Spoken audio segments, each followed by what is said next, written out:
Nous continuons avec le livre Messager qui ici nous donne un plan de travail, mes frères et sœurs. Après nous avoir énuméré les 4 maisons de retraite que j'ai effectuées moi aussi sur la demande de Monseigneur,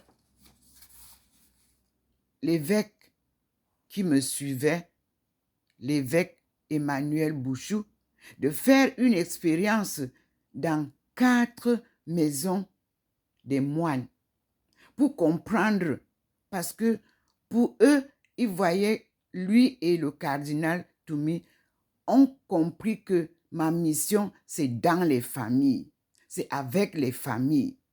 Mais il fallait d'abord voir, est-ce que Dieu m'appelle pour aller être derrière un mur? Ou bien Dieu m'appelle pour que je sois dans les familles?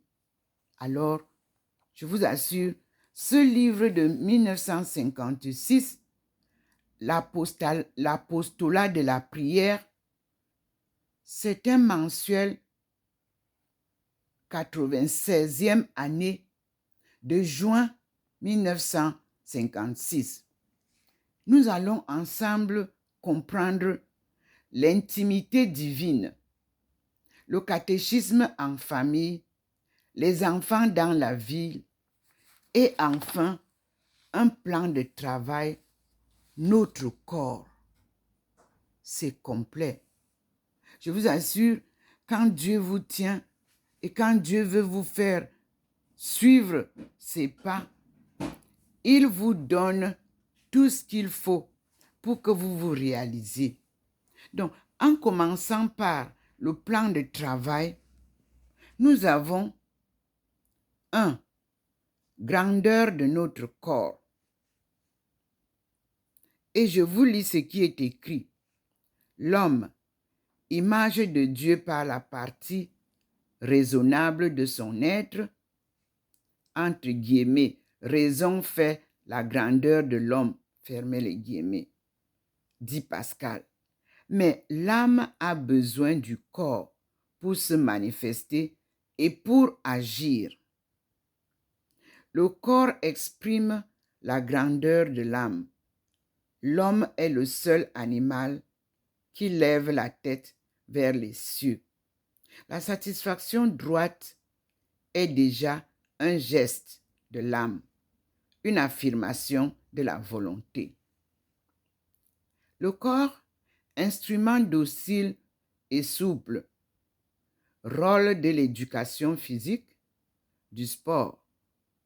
L'homme a prolongé son corps par des instruments qui lui obéissent, machines de toute espèce, virgule, auto, virgule, avion, point, point, point. L'homme, entre guillemets, se donne des ailes, fermez les guillemets.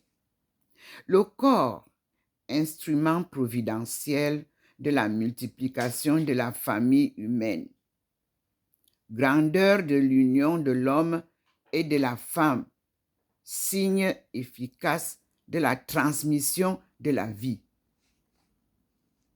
C'était le premier petit point, titré « Créature du Père ».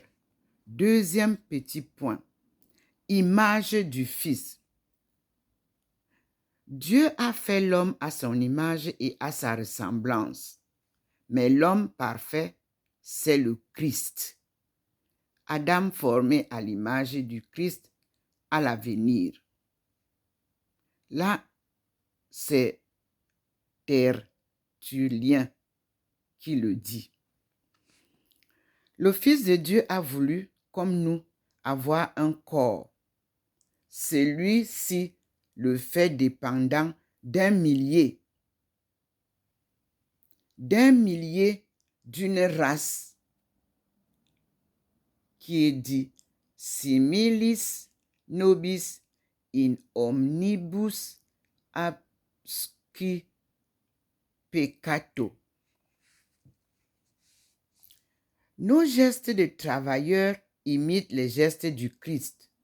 Nos mains sont faites à l'image de ses mains. Troisième petit point, temple du Saint-Esprit. Le chrétien édifie à triple étage.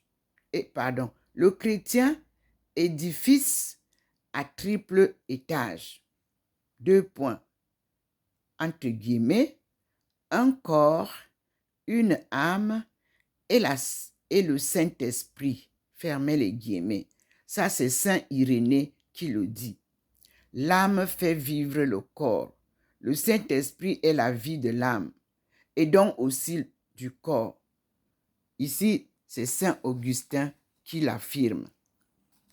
Nous continuons notre lecture.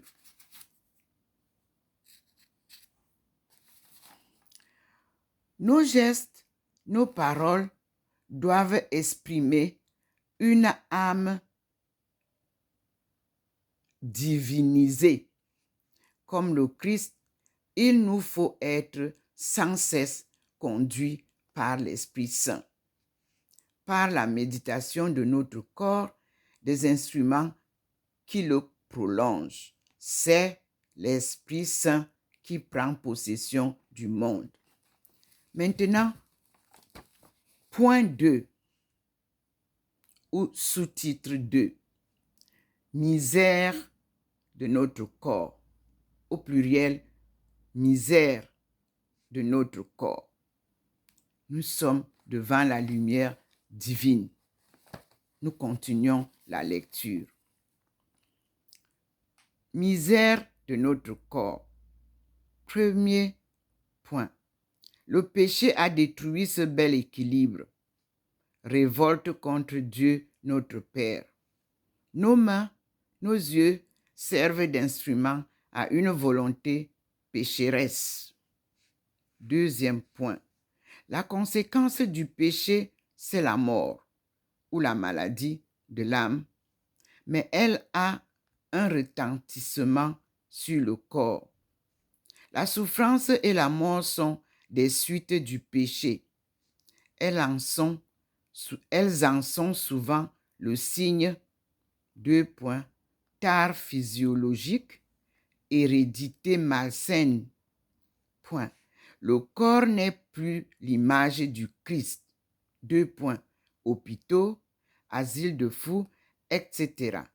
En transmettant la vie, l'union charnelle transmet aussi la mort de l'âme. Troisième et dernier point. Entre le corps et l'âme, il y a désordre, division, parce que l'âme s'est divisée d'avec Dieu. Cela vient du péché originel, mais aussi parfois des péchés collectifs, enfin des péchés personnels. Nous continuons. Le troisième et dernier point ou sous-titre, c'est la rédemption de notre corps. Premier petit point. Malgré le péché, le dessein de Dieu demeure.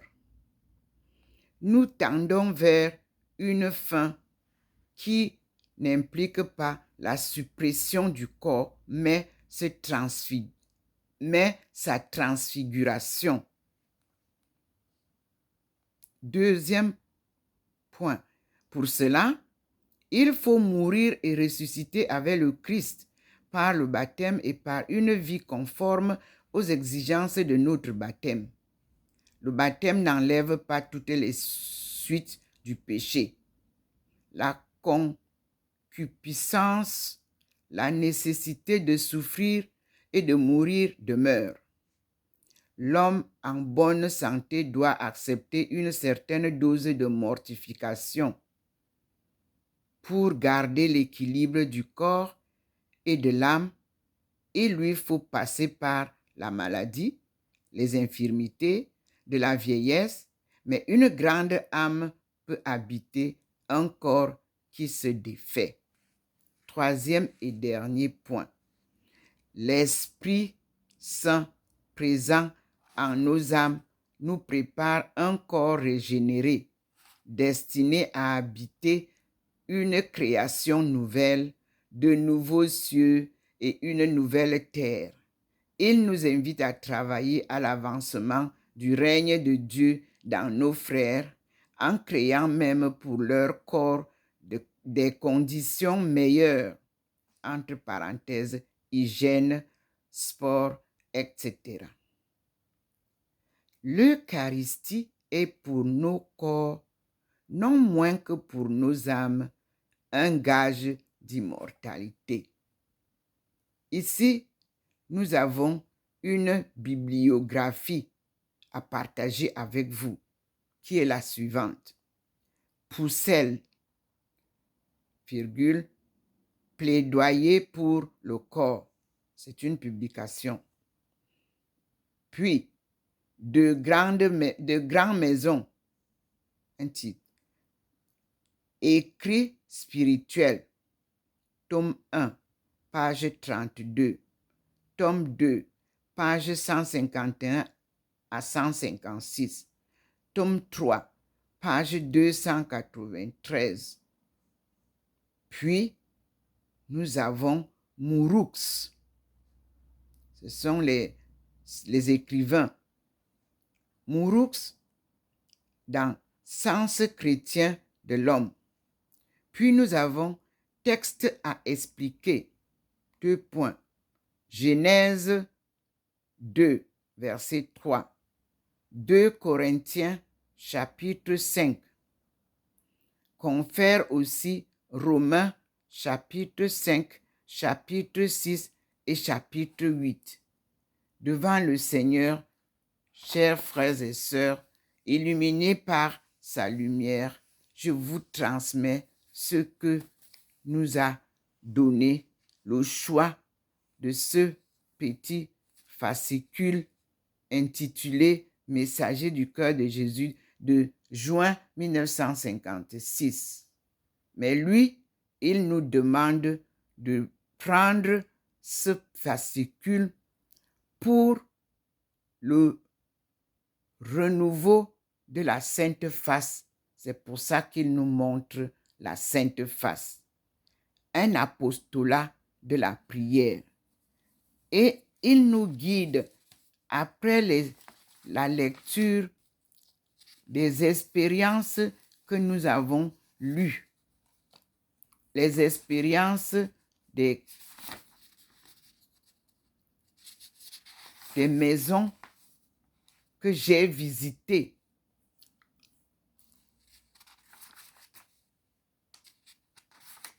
Pour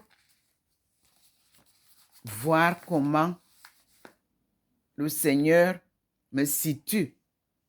Il nous envoie au catéchisme en famille.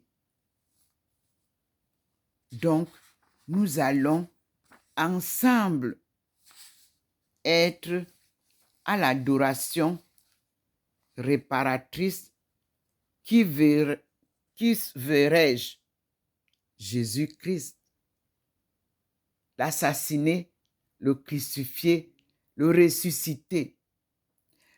Alors, vous avez, avec l'adoration réparatrice de la Sainte Face, cette dactylo parisienne ou africaine, cette ancienne cadette qui sourit si posément.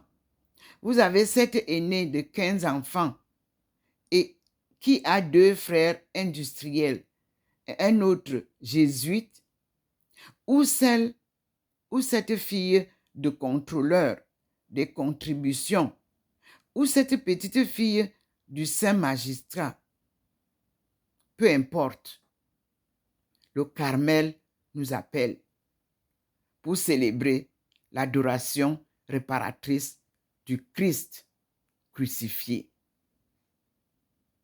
Là, j'y rencontre l'infini de l'adoration. Je veux que tu me donnes des trônes, avait dit celui-là. Il avait confié notre Seigneur à la vénérable mère Dubouché en 1848, au moment des révolutions sociales. L'adoration réparatrice assoira comme un gardien de phare la stabilité divine du Christ roi sur la France et sur le monde entier, d'où les trônes sont bousculés. Aucun pays n'est épargné. Le monde traverse une turbulence du retour à la normale de tout ce qui a été détruit, bouleversé. Ceci par la puissance divine. Je vous redonne la lumière divine que vous voyez qui m'enveloppe. Vous-même, vous voyez comment je suis transfiguré devant cette lumière. Je vous tourne pour que vous puissiez vous aussi être enveloppé. Que chacun de vous rentre dans sa chambre et se présente à Dieu et demande au Seigneur, Seigneur, que dois-je faire pour mériter ta lumière et tes grâces abondantes? Voici la lumière du Seigneur. Et que la fumée qui remplit ma maison remplisse aussi vos maisons. Et que cette lumière qui m'entoure sur tous mes profils, Facebook, Messenger, YouTube, WhatsApp, vous enveloppe aussi afin que vous puissiez mériter le pardon du Seigneur et toutes ses grâces, et que vous décidiez désormais cette conversion à laquelle Dieu nous appelle. Dieu nous parle. Dieu nous instruit. Dieu nous transfigure. Voici la lumière du Seigneur qui entre dans la maison comme vous voyez. Et moi, me voici devant elle. À l'instant où je vous parle, je suis baigné de cette lumière. Et je voudrais que vous aussi, vous laviez vos corps comme un habit sale et que vous portiez désormais cette belle lumière qui vient renouveler l'alliance que le Seigneur avait conclue avec nos aïeux au mont Sinaï, quand il a donné à notre ancêtre Moïse, en ma langue, appelé Moïse, en anglais Moses, en français Moïse.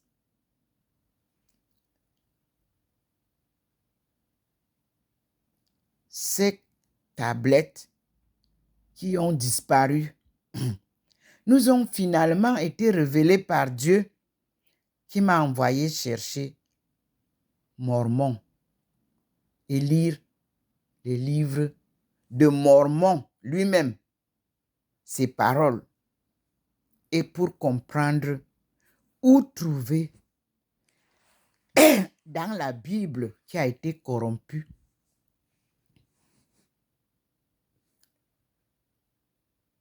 le chemin pour retrouver la Bible cachée des paroles de Dieu. Nous sommes devant le Seigneur. Il est fixe et je reste avec vous là pour que le monde entier, tous ceux qui sont sur Internet, prenez cette lumière. Moi, mon site n'est pas monétisé. Je ne publie rien à vendre. Tout ce que Dieu me donne, je partage cela gratuitement comme je reçois gracieusement. Vous aussi, apprenez à la gratuité. Donnez gratuitement. La charité n'est pas de tambour. Quand on fait la charité, on n'est pas obligé de faire de la publicité à longueur de journée. Ici, le Seigneur nous dit aussi que nous allons apprendre le jeûne et la charité. Parce qu'il nous a déjà montré comment prier. Nous avons le Notre Père. Et il nous montre le jeûne. Quand vous priez, quand vous jeûnez, quand vous faites l'aumône, ça ne doit pas être une publicité. Car c'est en secret que Dieu bénit vos actes, vos actions. Aujourd'hui, la charité est commerciale sous prétexte d'aide de charité. Dieu n'est pas d'accord avec ça. Et il vous donnera à la prochaine vidéo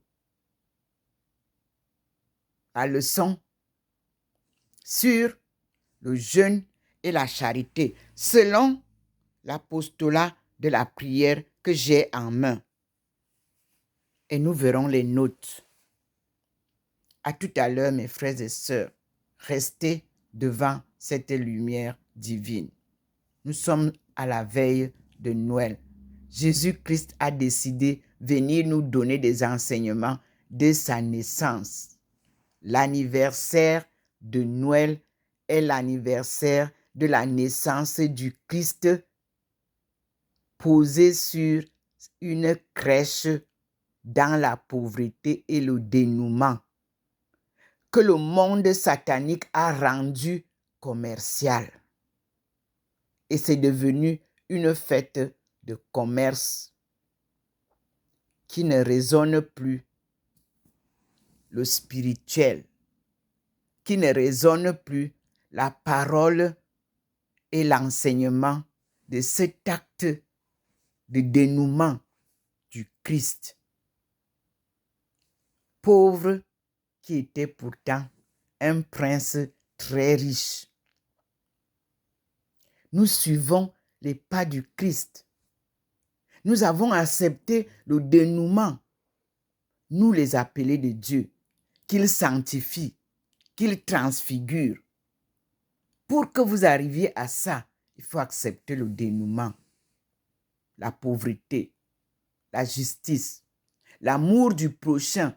Ce n'est pas l'amour des amis ou des amants. L'amour du prochain, c'est l'amour de l'ennemi qui croit être votre ennemi. C'est lui qu'il faut aimer.